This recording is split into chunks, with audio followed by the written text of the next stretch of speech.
Okay, now that we've seen how we can add elements to a list in various ways, let's see how we can remove elements from a list. Now we can remove elements by using the remove method, so very easy to remember. So let's suppose we have a list populated with things that we need to do. So we'll call this to_do_list. And we'll add to this list the strings run, eat, play, eat, and sleep. So let's suppose we wanted to remove the first element, i.e. run, by using the remove method.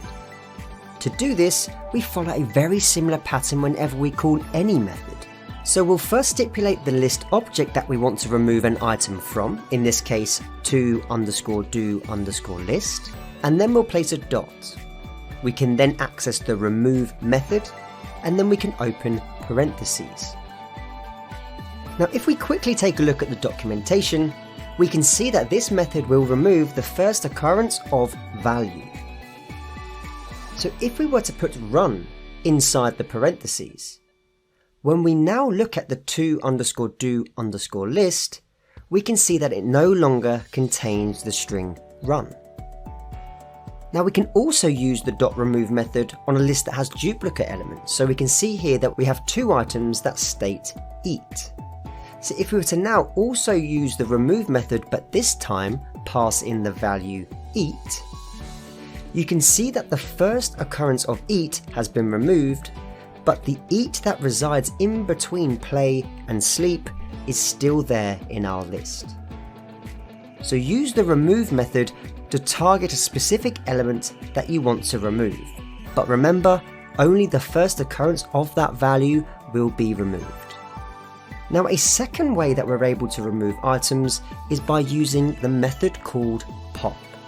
Now just as we learned how to insert elements at specific indices using the .insert method, Python gives us a method to remove elements at a specific index, and this method is called pop.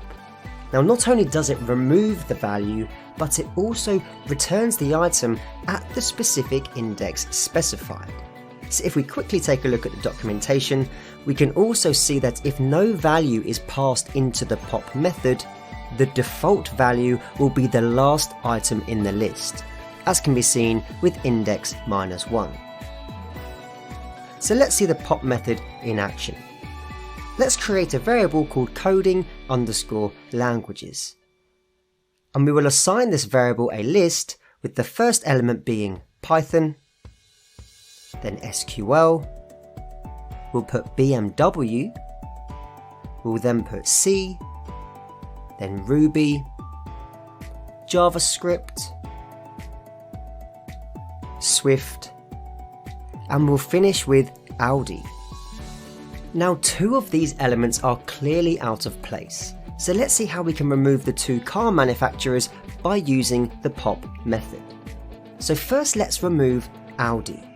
Now seeing as Audi is the last item in our list, we don't need to pass the pop method any index value. So we can first specify the list object that we want to use the pop method on. In this case, it's coding_languages. We can then put our dot, and then we can put pop. We can then open parentheses. Now as I mentioned earlier, the pop method returns the value that you're looking to remove.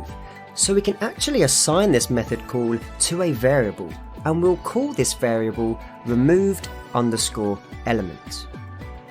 When we run the code and then take a look at the coding_languages variable to see what's stored inside, we can see that Audi has been removed. And if we look at removed_element, we can see that the string Audi has been returned and then stored in the removed_element variable. So we can now use this elsewhere if required. So two things to notice about this example. The method can be called without an index because the default index is the last item in the list. Pop will also return the value that was removed. So if we wanted to know what was deleted, we can simply assign the method call to a variable and then see what's stored inside. Now secondly, let's remove BMW. Now BMW will require an index input into the parentheses as it sits at index 2, i.e. the third element in our list. So we can start by typing coding_languages, then we can put .pop, and inside the parentheses we can put 2. If we now print out what's stored in coding_languages, you will notice that BMW has been removed.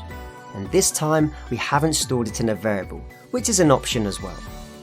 So remember, the pop method can be used in a very similar way to the insert method in that you can choose an index value that you want to be removed. And the benefit of using pop is that it returns the value and you can store this in a variable in order to see what was removed in your program.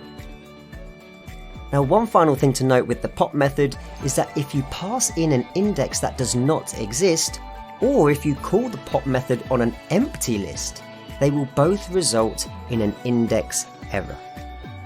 So as an example, if we try to remove the value stored at index 10, we run into an index error, with the error stating that the pop index is out of range. As always, practice creating a list and now try removing specific elements that you want to target. With respect to pop, try capturing an element in the middle of the list and then use it in conjunction with the append method to add the item to the end of the same list. After all, you will need to use multiple methods in a program to make things more dynamic, and this is a great way to practice. In the next couple of videos, I'm going to take you through the concept of comprehension, and we're going to cover 2 examples using list comprehension and dictionary comprehension. So what is list comprehension?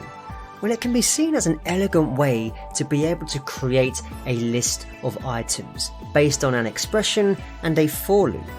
Now, when we see the syntax shortly, you will see that it's much cleaner than a standard loop.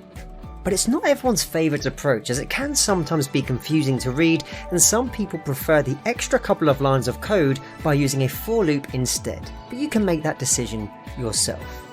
So a list comprehension consists of an expression followed by a for statement inside square brackets. So let's see an example. So let's first of all create a list of even numbers from 0 to 20 simply using a for loop. So the way we could go about doing this is first of all creating a variable called evens and then set this equal to an empty list so we can put square brackets. We can then put a for loop, so we'd put something like for x in range and we'll simply pass 11 into brackets. We'll then put the colon and then we can put evens.append, which is utilising the append method on our evens list object, and inside the append method's parentheses we can put x multiplied by 2. When we then print evens, you can see that we get 0 all the way through to 20 in increments of 2. So we haven't used list comprehension here, but you can see over 3 lines we can get the result requested.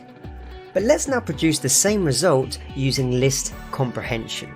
So the way we can perform this is by first of all creating a variable which will store our list object. So we can put evens and then we can put the assignment operator, so equals. We can then open a set of square brackets. Now inside these square brackets we can start with our expression. So you can see that we placed our expression inside the append method's parentheses in the example above. So inside brackets I can put x multiplied by 2. I can then follow this expression with a for statement. So I could then put space for x in range and then pass 11 into parentheses. Now this may look confusing, but all we're saying here is for each item that we iterate through within this range object, apply the expression x multiplied by 2. When we run this and then take a look at what's stored in the evens variable, you can see we get 0 to 20 in increments of 2. So a lot cleaner syntax to arrive at the same result. Now a list comprehension can optionally contain more for or if statements if we want it to. So an optional if statement can filter out items from the new list if we so desire. So let's see an example. Let's suppose we now want to create this list but this time we want the list to be produced excluding numbers that are divisible by 6. So we can start by putting evens as our variable name and then putting the assignment operator. We can then open a set of square brackets, and for this example I can start with the same syntax we wrote above. So I can put x multiplied by 2 as our expression, and then I can put 4x in range 11. Now because we don't want to see numbers divisible by 6 in this list, we can now put an if statement. So I can put space if, and then I can put x multiplied by 2 modulo 6 does not equal 0. In other words, if x times 2 divided by 6 leaves a remainder of 0, then don't include that number in the list. When we now take a look to see what's inside evens, you can see we get 2, 4, we miss out 6, we then bring back 8 and 10, we miss out 12, we bring back 14, 16, and we miss out 18. So those numbers that are divisible by 6 are not included in our list. So you can use list comprehension as a more elegant way of creating a list by utilizing an expression and a for loop. You can also include an if statement inside to add further control over what you want to include in your list.